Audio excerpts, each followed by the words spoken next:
Hey everybody, it's Joe Baby here.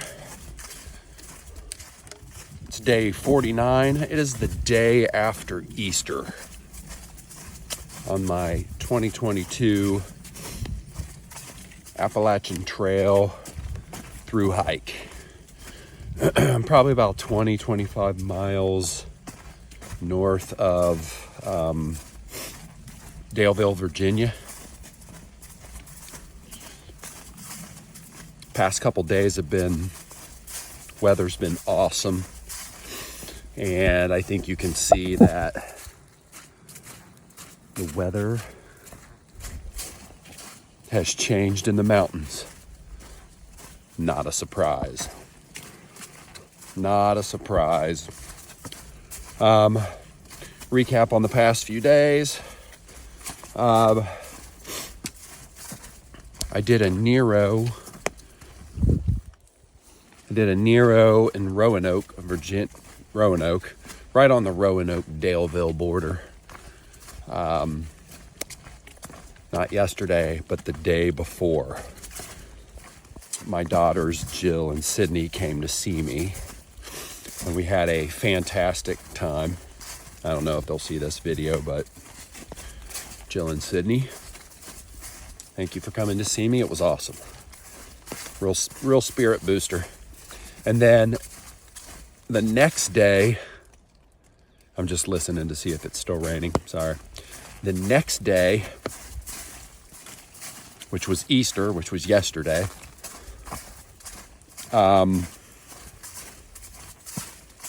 the plan was to hike another 12 miles to Darkhorse or Blackhorse Gap in Virginia.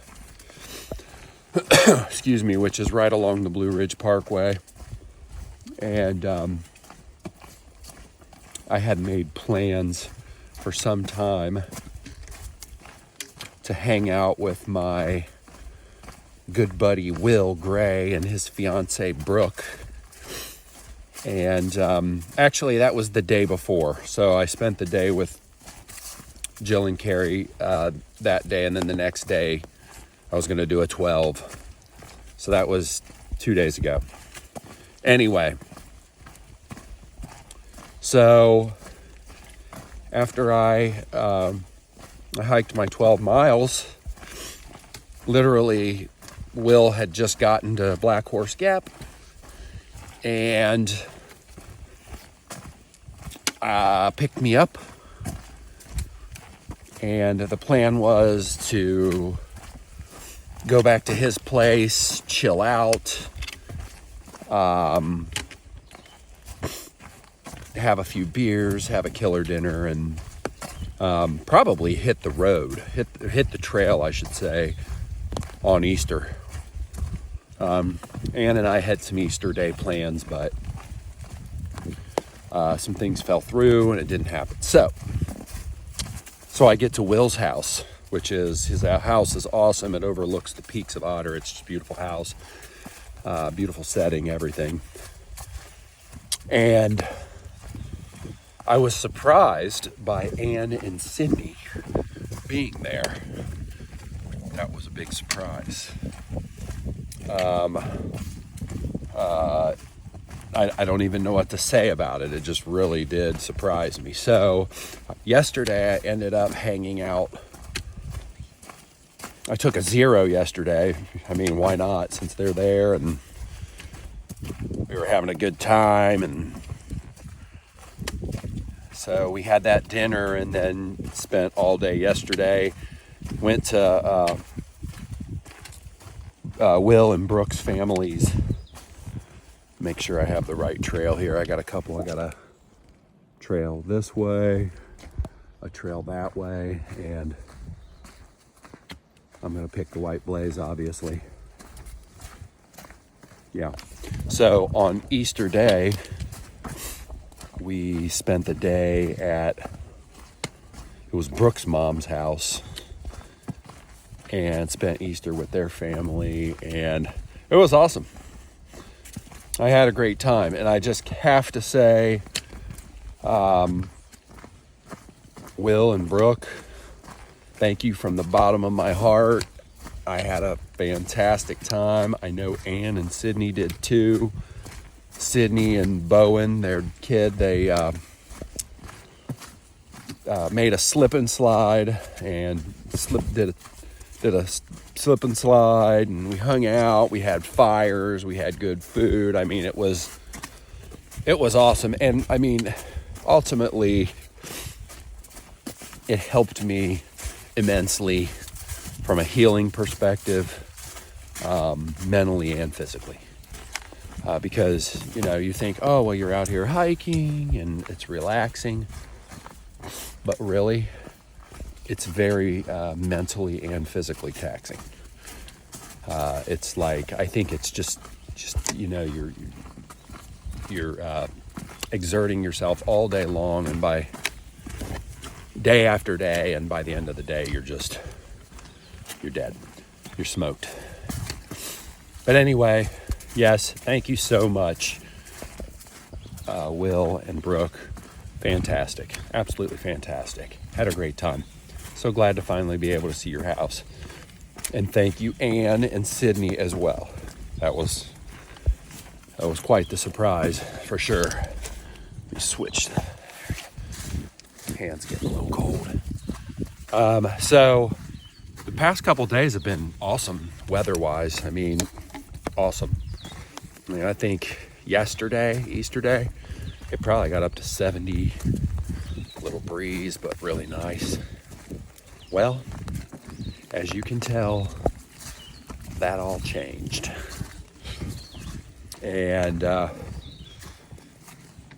but it's not bad. It's not bad at all. It's cold, but actually I would rather have snow and ice than rain. It did rain today. It did rain on me. I was kind of soaked, but I'm also moving, so I'm not cold. My feet are wet, but they're not cold. I've got on wool socks, and I'm good, pretty good. So that's kind of what's been going on lately. I've been having a great time out here, and so today Will dropped me off at Blackhorse Gap. We ran into some other hikers that said south of me, where I was going to be hiking, there was a fugitive, like running from the police or something, at a shelter. But I wasn't going that way, and I don't know if he was coming my way, but it would have been terrible for him if he was coming my way, because, like I said, lots of ice, snow, rain, cold, and if you're not outfitted for that, you're putting yourself at a big risk for sure. Hypothermia, frostbite, whatever. Plus, I'm doing an 18-miler today, so I don't think he's gonna, whoever this person is, I don't think he's gonna, do an 18-mile jaunt. So maybe like a 3 or a 4-mile jaunt max. So he dropped me off at Blackhorse. I got moving. As you can see, I have my, handy dandy umbrella deployed. It's hands-free. I don't have to use my hands. I've got a clamp and like a bungee strap, and it's on my backpack, and it works really good. I've used it a bunch of times. It doesn't keep your lower body dry. It keeps your core dry, and that's important. So that's I love it. I use it every time if it not snow, but definitely freezing rain, intense sunlight, which I probably should use it more for that. So I've been getting burnt, stuff like that. So the shelter that I'm going to is Bryant Shelter. And I'm going to guess it is from where I'm at right now, about 4 to 5 miles away. I'll probably end up reaching that shelter by probably 4 o'clock, and I will have done about an 18.5 mile day is what I'm thinking it'll end up being once I'm done. So I hope that you all had a great Easter, because even though I didn't get to spend it with all of my family,